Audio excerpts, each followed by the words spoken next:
semuanya. Pagi dok. Tolong ya, hari ini jangan ada drama. Soalnya saya harus begadang 3 malam. Dok, saya cek jadwal hari ini ada 3 pasien stroke berat.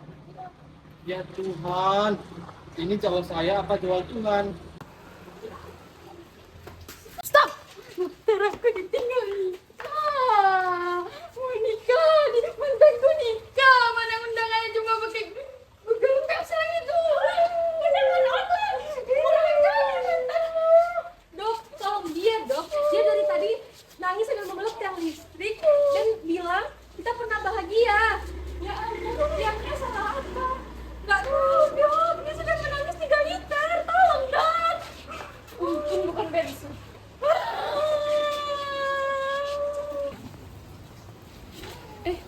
Abis ini istirahat. Kamu mau makan apa? Makan ayam aja yuk. Ayo. Dok, tolong saya dok. Laptop saya hilang dok, laptop saya green screen gimana dong dok? File-filenya hilang.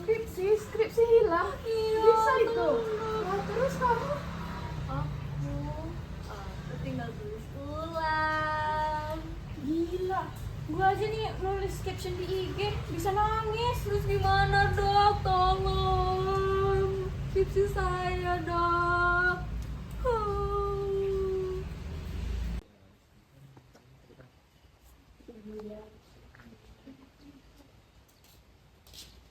Sekali. Zahra kenapa? Kamu terlihat letih. Saya letih. Dokter tanyakan saya letih. Saya sudah di level gila ini. Dah, dia kan. Aku stres. Gila kau memang. Kalau hidup saya sudah dijadikan film, kayaknya nggak di drama dah. Udah trailer ini. Sabar nak. Kita bikin dulu hidupmu komedi bentar.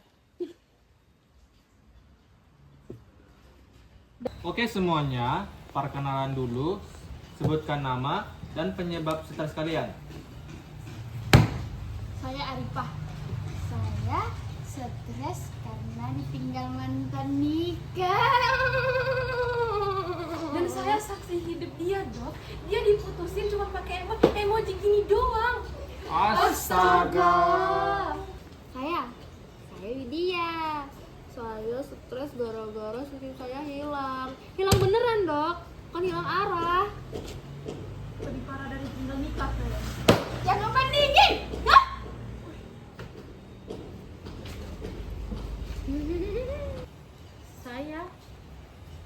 Saya enggak stres. Saya Zahra. Saya dari keluarga broken home. Keluarga saya setiap hari sudah seperti debat caleg.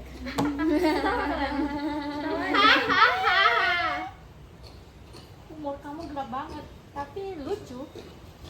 Ya tenang aja, saya masih bisa tertawa kok.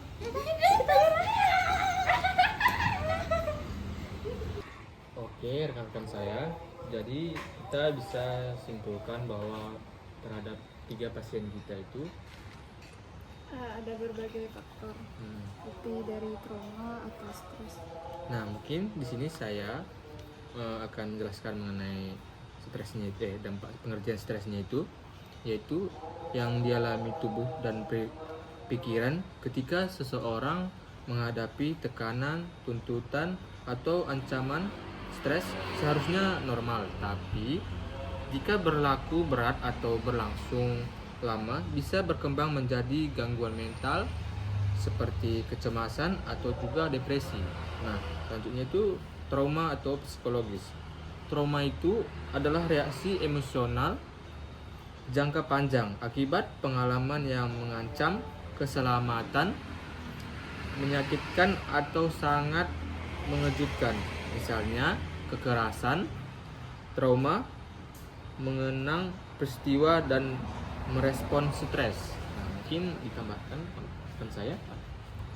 Ya ada beberapa bagian otak yang mengenai 3 pasien kita tadi. Yang pertama yaitu otak di bagian amigdala. Otak ini berada di bagian dalam otak tengah. Nah, otak ini termasuk dalam sistem limbik dan juga terletak di kanan dan kiri lobus temporal. Fungsi dari otak ini yang pertama itu mengatur emosi dasar seperti takut, marah, dan sedih. Yang kedua itu mengolah respon terhadap ancaman. Dan yang ketiga mengaktifkan reaksi stres. Dampak dari otak ini yang pertama itu emosi meledak-ledak. Yang kedua mudah panik atau cemas, serta respon berlebihan terhadap masalah. Pasien ini contohnya seperti Arifah. Dan yang kedua itu otak prefrontal cortex. Karena otak ini bagian paling depan otak di balik dahi dan merupakan bagian dari lobus frontal. Nah, fungsi dari otak ini itu mengendalikan emosi. Yang kedua membantu berpikir rasional dan mengatur keputusan dan perilaku. Nah, dampaknya itu sulit mengontrol emosi, mudah impulsif dan sulit berpikir jernih. Contohnya dari pasien Lydia tadi. Dan yang ketiga yaitu otak hipokampus. Nah, itu tuh terletak di lobus temporal bagian dalam dan berdekatan dengan amigdala. Nah, fungsi dari otak hipokampus ini yaitu mengatur penyimpanan memori dan membantu konsentrasi dan pembelajaran. Dampak dari otak ini yaitu mudah lupa, sulit fokus, dan penurunan daya ingat. Contohnya dari pasien Lydia. Wah, baik, terima kasih kepada rekan saya Arya. Mungkin selanjutnya bisa dijelaskan lagi oleh rekan saya Jafar. Baiklah, bagian berikutnya yaitu korteks singular anterior. Terletak pada bagian tengah otak dan menghubungkan lobus frontal dan sistem limbik. Fungsinya yaitu mengatur kesadaran emosi, mengatur rasa sakit emosional, dan mengatur regulasi stres. Dampaknya jika terganggu yaitu mood tidak stabil, sensitivitas emosi tinggi, dan kesulitan mengendalikan stres. Dan ini terjadi pada Zahra. Yang kelima yaitu poros hipotalamus, pituitari, dan adrenal axis. Terletak pada sistem neurodokrin, bukan satu titik, yaitu hipotalamus terletak pada dasar otak, kelenjar pituitari terletak di bawah hipotalamus, dan kelenjar adrenal terletak di atas ginjal. Fungsinya yaitu mengatur respon stres, mengontrol pelepasan hormon kortisol, dan dampaknya jika terganggu yaitu stres berkepanjangan, kecemasan kronis, dan gangguan tidur. Itu terjadi pada Zahra, yaitu stres dalam jangka panjang. Jadi, hari ini saya belajar satu hal. Semua orang punya stres, tapi tidak semua mau mengakuinya. Mereka hebat karena mau mencari bantuan. Jadi teman-teman jangan stres ya. I'll try to be strong. It's complicated but understanding. Berarti jilbabmu aja berantakan. Gimana? Ada yang bagus. Nih para orang gila guys.